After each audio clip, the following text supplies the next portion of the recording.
आज हम बात करेंगे दर्द की, इंसानी जान की और उस सच की जो अक्सर प्रोपेगेंडा, पॉलिटिक्स और नफरत के शोर में दब जाता है। 14 दिसंबर 2025, सिडनी का बॉन्डी बीच। हनुका का पहला दिन, खुशी, रोशनी और प्रेयर्स, और फिर होती है गोलियों की आवाज। दो लोग राइफल लेके क्राउड पर फायर कर देते हैं। बच्चे, बुजुर्ग, हॉलोकॉस्ट सर्वाइवर, कोई नहीं बचा। और दूसरी तरफ गाजा, वहां भी रोज सुबह उठते ही लोग देखते हैं आज कौन जिंदा बचा और कौन रबल के नीचे आ गया। सवाल ये नहीं है कि कौन सही है और कौन गलत, सवाल ये है कि हर जगह मर कौन रहा है। जवाब, आम आदमी। आज का लाइफ का एक ही कंक्लूजन है, चाहे गाजा हो, इजराइल हो या चाहे ऑस्ट्रेलिया, आम लोगों का इस खून में कोई कसूर नहीं है।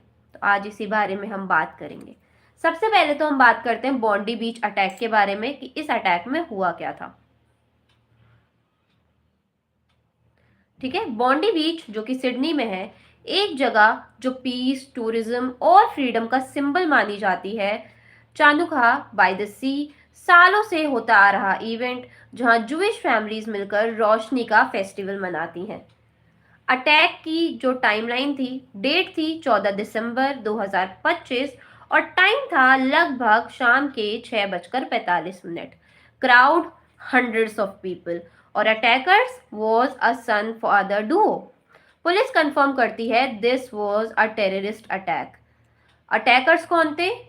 साजिद अकरम जो कि 50 साल के थे और एक फ्रूट शॉप ओनर थे, और उनके बेटे नवेद अकरम जो कि 24 साल के थे। He was an unemployed bricklayer. South west Sydney के रहने वाले, लीगल गन के लाइसेंसेस थे उनके पास, और फैमिली को बोला कि फिशिंग पे जा रहे हैं, और फिर राइफल से फायरिंग। अब देखते हैं, इस केस में 15 डेड, रिपोर्ट्स वेरी हो सकते हैं, अराउंड 12 से 16 लोगों की इस केस में मौत हुई है। 40 प्लस इंजर्ड है। विक्टिम्स में 10 साल की बच्ची माटिल्डा, हॉलोकॉस्ट सर्वाइवर, दो रेबीज, फॉर्मर पुलिस ऑफिसर और एक फ्रेंच नेशनल भी शामिल है। ये ऑस्ट्रेलिया का सबसे डेडली मास शूटिंग है। पोर्ट था आर्थर 1996 के बाद। अब बात करते हैं हीरो जिसका धर्म इंसानियत था। इस अंधेरे में एक रोशनी भी थी, अहमद अल अहमद।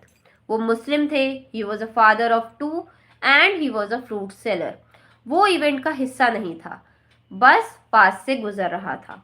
गनमैन को देखा, लोग गिरते हुए देखे, और फिर उसने सोचा अगर मैं कुछ नहीं करूंगा तो लोग मरेंगे। If I not do anything people will die. और कार के पीछे से अम्बुश, गनमैन से रेसलिंग, और राइफल उन्होंने छीन ली। गोलियां उसके हाथ और आर्म में लगती हैं। आज वो हॉस्पिटल में रिकवर कर रहा है। पीएम एंथनी अल्बनीज के शब्द, ही represents the best of humanity. सवाल ये है दोस्तों, अगर ये धर्म का कॉन्फ्लिक्ट होता तो क्या एक मुस्लिम अपनी जान दांव पे लगाता जूइश लोगों के लिए? अगर जो लोग बोलते हैं साजिद पॉजिटिव हाय हाय, जो लोग बोलते हैं कि it was like a Muslim attack, और वैसे तो पुलिस कंफर्म कर ही रही है कि it was a terrorist attack, लेकिन जो लोग इसको रिलीजन के तौर पे लेते हैं, तो क्यों एक मुस्लिम इंसान ने ही अपनी जान दांव पर लगा करके जूइश लोगों को बचाने की कोशिश की? है ना, ये भी सवाल उठता है। अब आते हैं मोटिव, धर्म या एक्सट्रीमिज्म। पुलिस इन्वेस्टिगेशन के मुताबिक आईएसआईएस आइडियोलॉजी का लिंक दिया जाता है। आईएस फ्लैग रिकवर्ड होते हैं। नवेद पहले भी एक्सट्रीमिस्ट क्वेश्चनिंग में आ चुका था। टारगेट जूइश कम्युनिटी थी। डेट सिंबलिक थी, हनुका का पहला दिन। इसका मतलब ये नहीं है कि सारे मुस्लिम्स टेररिस्ट हैं, सारे जूइश टारगेट होते हैं। इसका मतलब सिर्फ ये है कि एक्सट्रीमिज्म का कोई धर्म नहीं होता, और एक्सट्रीमिस्ट हमेशा इनोसेंट्स को टारगेट करता है और सिंबॉलिक फियर क्रिएट करता है।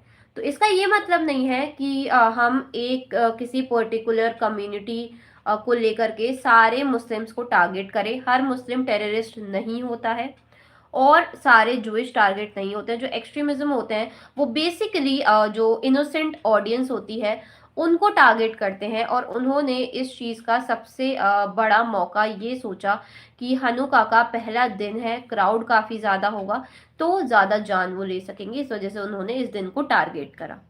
ओके, यस यस, मंजिल अनुपम, यस, ठीक है। अब बात करते हैं गाजा दूसरी तरफ की ट्रेजेडी के बारे में। गाजा में चल रहा है जो सिनेरियो, उसके बारे में बात करते हैं। आज हम चलते हैं अब हम चलते हैं दुनिया के दूसरे कोने में, Gaza Israel war background. Israel का गाजा और पैलेस्टीन पर अटैक। गाजा कैजुअलिटीज दिसंबर 2025 तक 67,000 प्लस पैलेस्टीन्स डेड हो चुके हैं, 20,000 plus children and 1,70,000 plus injured. Hospitals में 80% डैमेज्ड एंड डिस्ट्रॉयड हैं। हॉस्पिटल भी काफ़ी हद तक डैमेज और डिस्ट्रॉय हो चुके हैं, अराउंड 80%। और जो होम्स हैं वो आई एम सॉरी एवरीवन, थोड़ा सा नेटवर्क का इशू हो गया था। सो चलिए प्रोसीड करते हैं। वाइजमा, okay, thank you very much, thank you. चलिए, तो अब हम बात करते हैं जो होम्स हैं गाजा में, वो 60% से ज़्यादा बिल्डिंग्स जो हैं वो डैमेज हो चुकी हैं। इंफ्रास्ट्रक्चर की बात करें तो वाटर, इलेक्ट्रिसिटी और सीवेज का काफ़ी प्रॉब्लम चल रहा है। और यहाँ भी मर कौन रहा है? बच्चे, औरतें और बुजुर्ग। ना नेताएं फ्रंट लाइन पे हैं, ना हमस लीडर्स रबल के नीचे। तो देखिए इन सारी चीज़ों में मरता कौन है? आम आदमी। अब बात करते हैं नैरेटिव वॉर की। एक तरफ बोला जाता है कि सिक्योरिटी, सेल्फ डिफेंस एंड रिटेलाइजेशन, दूसरी तरफ बोला जाता है रेजिस्टेंस, रिवेंज एंड बदला। लेकिन जब बॉम्ब गिरता है वो धर्म नहीं पूछता, वो पासपोर्ट नहीं देखता, और जब गोली चलती है वो बच्चों को अलग नहीं कर देती। राइट? गोलियां जब गिरती हैं वो सबके लिए एक जैसी होती है।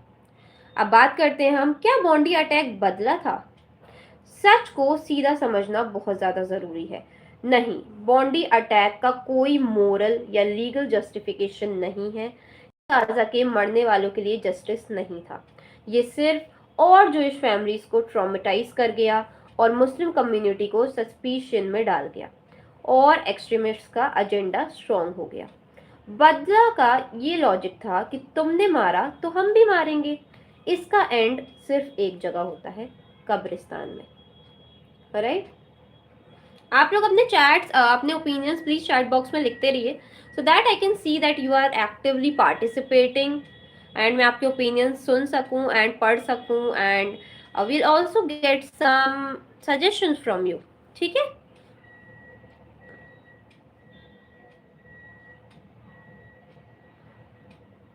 अब आते हैं हम फाइनल कंक्लूजन पे।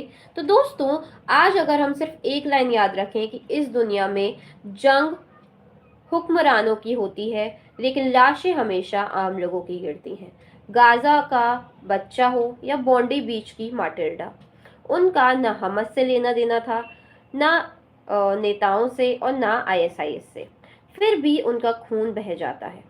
Last message I want to give that नफरत को जस्टिफाई करना आसान है, इंसानियत को पकड़ के रखना मुश्किल है। अगर आज हम भी पूरी कम्युनिटी को ब्लेम करने लगे, वॉयलेंस को रिएक्शन बोलने लगे, तो कल कोई और माटिल्डा मरेगी, कोई और गाजा का बच्चा मरेगा, और हम फिर सिर्फ डिबेट करते हुए रह जाएंगे। एक्चुअली बस ये एनालिसिस ख़त्म होता है यहाँ पे। और चाहे गाजा हो, चाहे इजराइल हो, या चाहे ऑस्ट्रेलिया हो, आम लोगों का इस खून में कोई कसूर नहीं है। मैं बस यही बोलना चाहूँगी लास्ट में। ओके, सो ये था बॉन्डी बीच सिडनी में जो गोलियां चली, और प्लस हमने गाजा के बारे में भी थोड़ी सी बात करी, उसका एक एनालिसिस। अब